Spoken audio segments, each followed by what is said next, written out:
So curiously, this pretty picture, now at Berlin National Gallery, was painted in Rome in 1856 by the German painter Otto Gottfried Wichmann. 11 years earlier, the Henry Frederick Holt's art paper in the Gentleman magazine of 1867. According to Holt, this first version of the wedding at Cana arrived to England in 1798, the same year that Napoleon's troops brought the big canvas to France. We had improved the modello of license. His report already allowed us to identify Reginald Paul Alvis Priuli and also the citizen patron for the commission, Girolamo Grimani. Nevertheless, Girolamo was not placed where we are seeing him today in the canvas, but leaned out over the corpse of his protégé, the Veronese harpsichordist.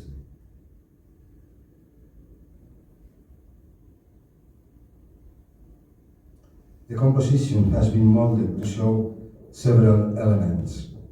First, the two nude pulse instruments over the harpsichord. It means death in a Mannerist key. One of them probably held by Benedetto with his right arm to set the link, the artifice, which connected music to painting, called paragone. Second, the specular generation of Titian after the already dismissed body of Paolo I while playing harpsichord. And finally, the right arm of this original performer, which will be later transferred to Alfonso de Avalos, the alleged bridegroom, at the end of the table for international authorities. This is the only art cartoon in the canvas which fits in this position, exactly for this function.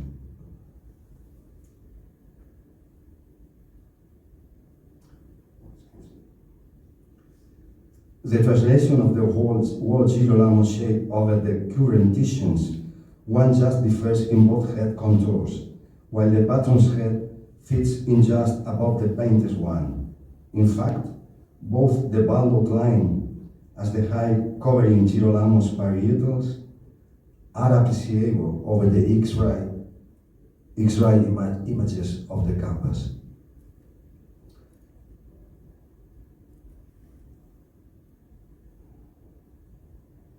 According to Henry Holt, the small modello, which had been painted by Benedetto, was the property of Girolamo Grimani, and it was required by the abbot of San Giorgio Maggiore, Girolamo Scrochetto, for his own commission.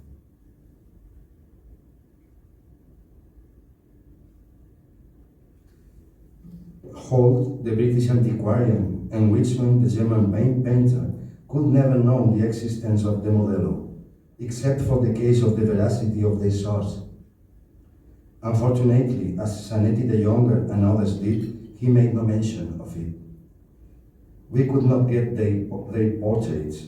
The first world expert in this publication, Emily Lorraine de Montluzzi, in personal communication, could not help us in this enterprise, nor related both the year of 1867 and the editors. According to our model, the modello generated an infinite mathematical recurrence in the monumental canvas because the inclusion of the commission itself inside the canvas, being in this way the first known example for this kind of artifice in Western art. While the harpsichord was physically present, Girolamo, as he was the main patron, could be at the center of the scene contemplating the Veronese's chords, and then Benedetto could prosecute his task with the small canvas using his left hand. However, when the harpsichord disappeared, Girolamo must go out to occupy his seat at the guest's table, and the previous modello must disappear alike. This is the moment when Benedetto ceased to paint and mutated his own stance. He assumed Veronese's left arm to hold the cup with the new and cured miraculous wine. We may show at this moment the wall sequence for the first consort, the original funeral mass, with its own previous molding over both the current canvas and the radiography.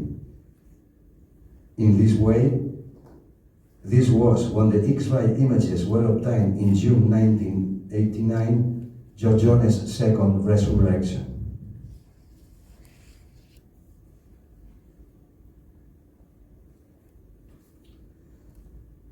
Over the radiography, we are showing the eventual intermediate consort 1B, in between the original mass and the lute ensemble, the second consort. Veronese is already erect while holding his first lute, and pressing the strings with the future left arm of his own brother, Benedetto. The harpsichord is still present in this scene.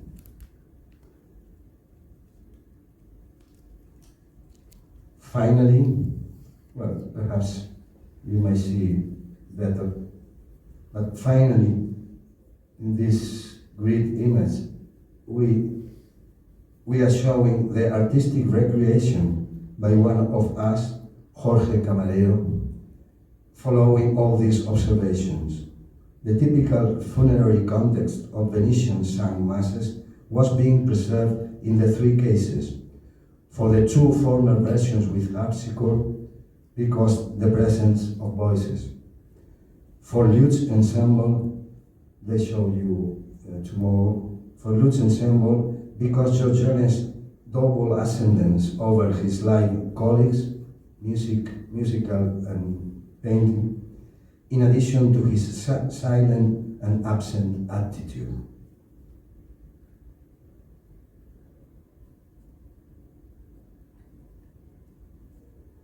We can appreciate here how Paolo Cagliari's silhouette generated onwards the mirrored Titian's one up to the ultimate ensemble with Ortiz, and how Giorgione was always the hero of the central musical event up to this moment. To conclude, it can be also observed the sequence of the successive consort, which will be illustrated by my partners in the complementary presentation to mine.